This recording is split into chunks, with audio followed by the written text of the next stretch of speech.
Il était une fois, au cœur de Kyoto, un tunnel qui suscitait la peur et la curiosité de tous ceux qui le traversaient.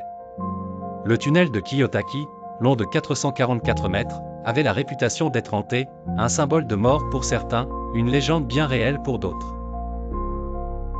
En 1927, lors de sa construction, des travailleurs forcés avaient œuvré dans des conditions inhumaines. Nombre d'entre eux avaient trouvé la mort sur ce chantier maudit, leurs cris et leurs pleurs s'élevant encore, dit-on, des profondeurs sombres de cette excavation. Les esprits de ces âmes tourmentées entraient chaque mètre de ce passage sinistre, se manifestant de manières effrayantes. Chaque jour, des conducteurs bravent ce tunnel, témoignant de visions terrifiantes. Certains assurent avoir aperçu des silhouettes blanches danser dans leurs rétroviseurs, ne disparaissant que lorsque les malheureux osaient se retourner.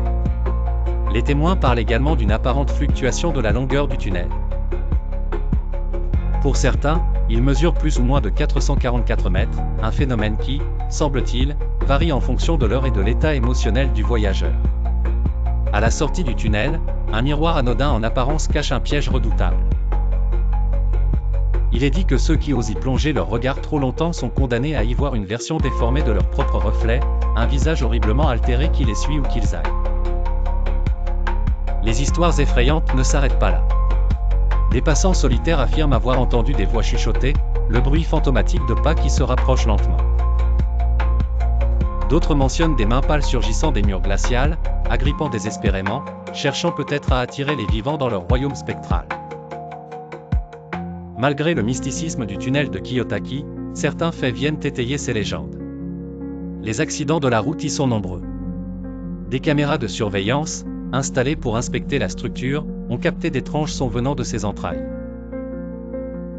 Enfin, des voyageurs témoignent avoir subi des malaises inexpliqués après leur passage dans ces ténèbres inquiétantes. Alors que le jour se couche et que les ombres s'allongent, les braves s'approchent à nouveau du tunnel.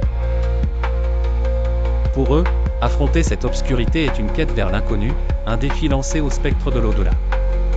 Mais il faudra alors, pour les âmes téméraires, serrer le volant et prier pour sortir indemne de ce passage infernal.